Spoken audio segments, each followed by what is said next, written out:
Ciao Alberto. Ciao Giuseppe, ci troviamo nella chiesa del Rosario. Finalmente dopo tanto tempo l'abbiamo potuta rivedere aperta con tutti i suoi capolavori. Ora faremo un giro per vedere un po' le opere che sono conservate, dei pezzi unici risalenti al 600, al 700. Ma i disegni pittori a quando risalgono, a quale artista? Quindi abbiamo gli affreschi, sono stati realizzati da Vittorio Paladino nel 700. Ne vediamo da vicino, andiamo. Sì. Entriamo. Sempre il famoso artista.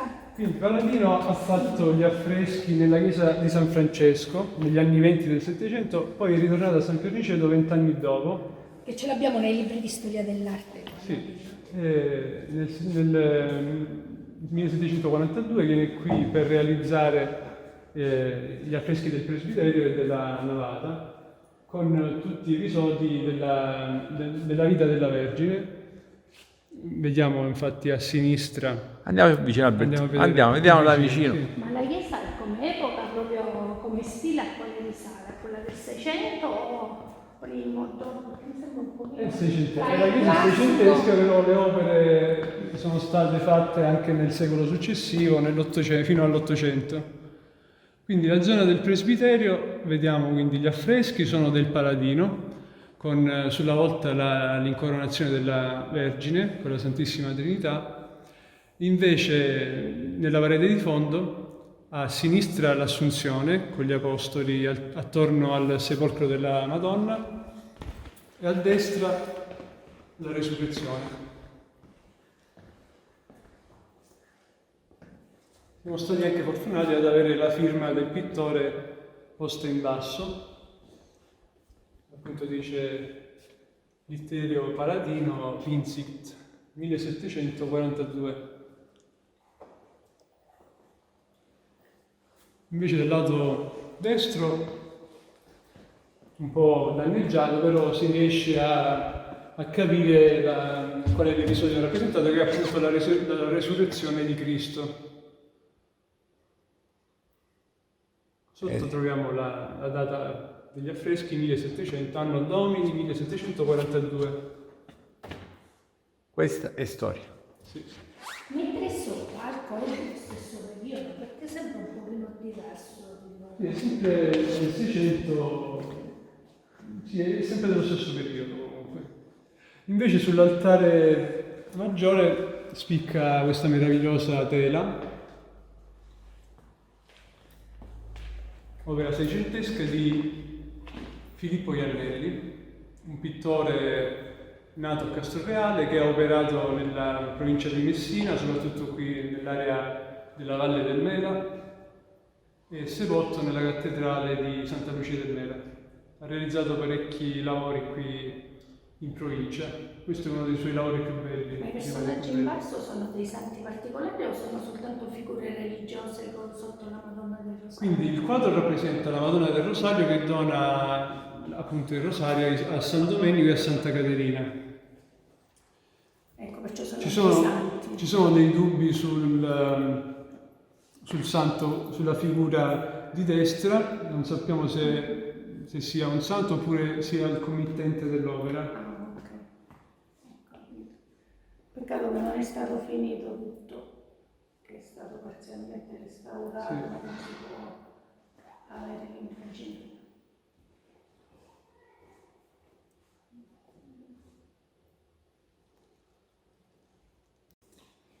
È bello questa parte lignea, ma si sa gli artisti se è stato fatta sempre durante la costruzione della Sì. chiesa o in un secondo tempo?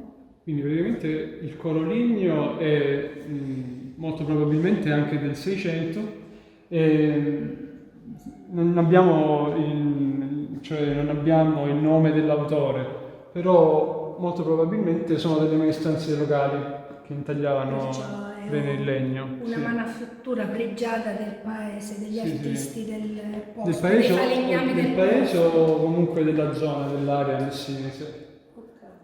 Alberto, invece, il soffitto che abbiamo. Quindi il soffitto non sappiamo se è anche opera del Paladino, comunque è un'opera settecentesca che raffigura la Madonna del Rosario tra i santi domenicani. Sono appunto dell'ordine domenicano che diciamo diffondevano la devozione al Santo Rosario appunto. Invece Purtroppo qua, la parte sopra di noi, sopra di noi è l'incoronazione della Vergine. Già avevamo visto prima. allora la vediamo da vicino. Sì. Per questo parzialmente danneggiato. Danneggiato, però è molto probabilmente una riproduzione di un'opera di Rubens su tela che appunto è stata portata ad affresco qui. Così. Andiamo. Ho visto pure il vestito della Madonna del Rosario che è particolare con il loro antico, come... Sì, questa Madonna del Rosario è una scultura di inizio Novecento. Dietro dovremmo trovare anche la firma dello scultore ed è Legno o gesso? è in cartapesta, molto simile alla cartapesta leccese, però sappiamo che è stato acquistato a Messina nel 1908 ed è adornata da questi splendidi gioielli donati appunto dei fedeli nel corso degli anni.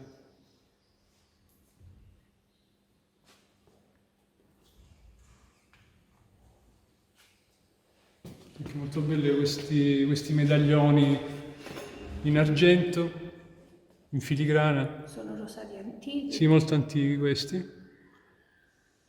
Con dentro degli smalti, qui è raffigurato mi pare Sant'Antonio. Cioè, questi sono dei pezzi molto pregiati. Altro quadro. Quindi questo è l'altare. Il secondo altare della parete destra è rappresentato San Filippo Neri, dedicato a San Filippo Neri. Nel quadro vediamo San Filippo, che è un santo romano, patrono della città di Roma, che prega davanti alla visione della Vergine Maria col bambino.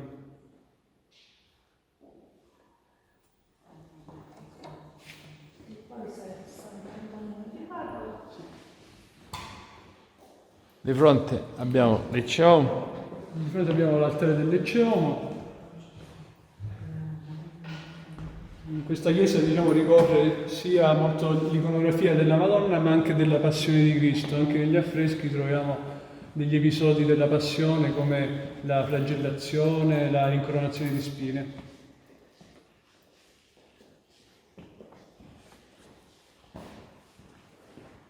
Poi andiamo all'altro altare.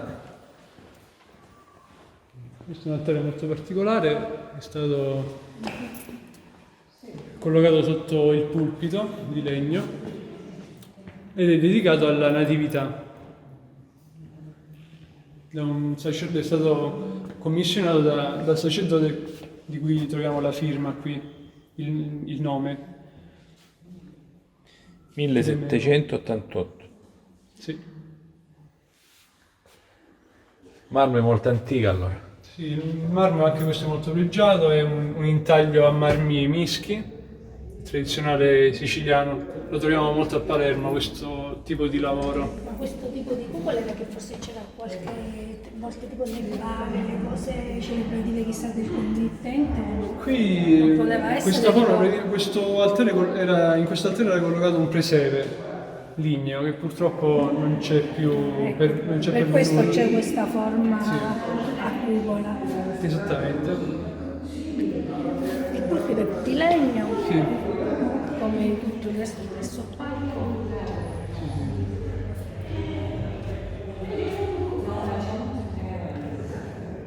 Questo è settecentesco perché abbiamo anche la data lì, però non è completa, 1700 non sappiamo. Pure i disegni penso appunto risalgono a quel periodo, questo tipo di opera molto elaborata e tipica del Settecento. Questo secondo altare sulla parete destra invece custodisce la statua di Sant'Antonio di Padova, il santo che veniva invocato per ritrovare le cose perdute, è uno dei santi più venerati del cattolicesimo. Ma anche sempre fatto in cartapesta, sempre Questo invece è una statua lignea. ecco. Sì, questa è una statua di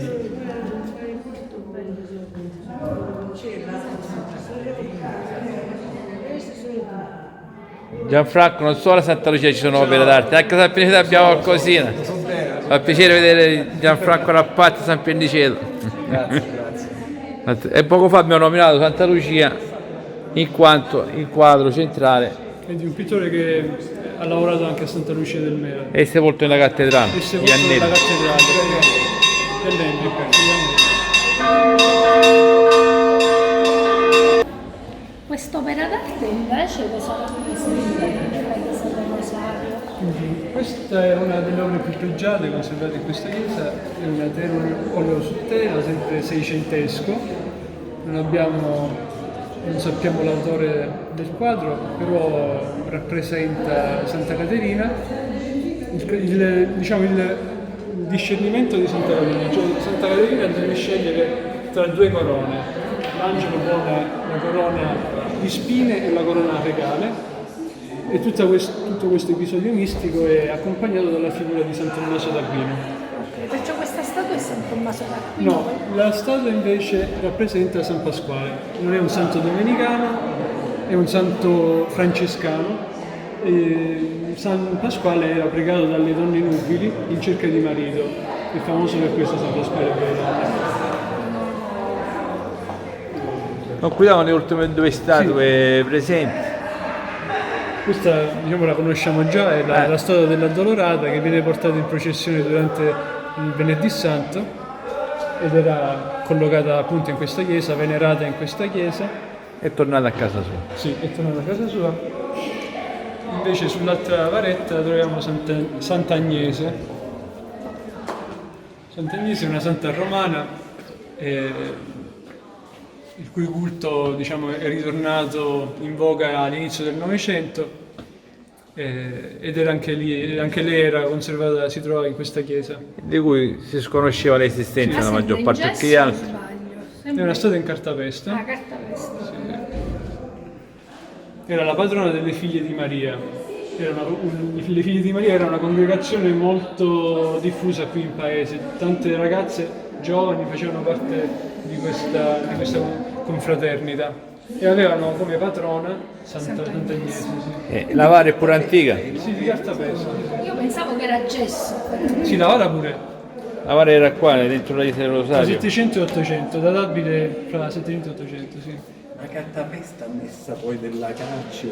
Cartapesta sicuramente avrà una struttura in legno, in ferro e poi sopra veniva applicata la carta lavorata con la colla, la cartapesta appunto, sì. È un po' restaurata impropriamente con questi colori un po' moderni, però sì, però è molto antica. Ma gli occhi come glieli facevano? Perché gli occhi sembrano vidri, Sì, belli. sì, la statua in cartapesta, però gli occhi venivano applicati per renderli più realisti. Tipo il vetro, Sì, più col vetro, pasta vitra. Sì. Abbiamo.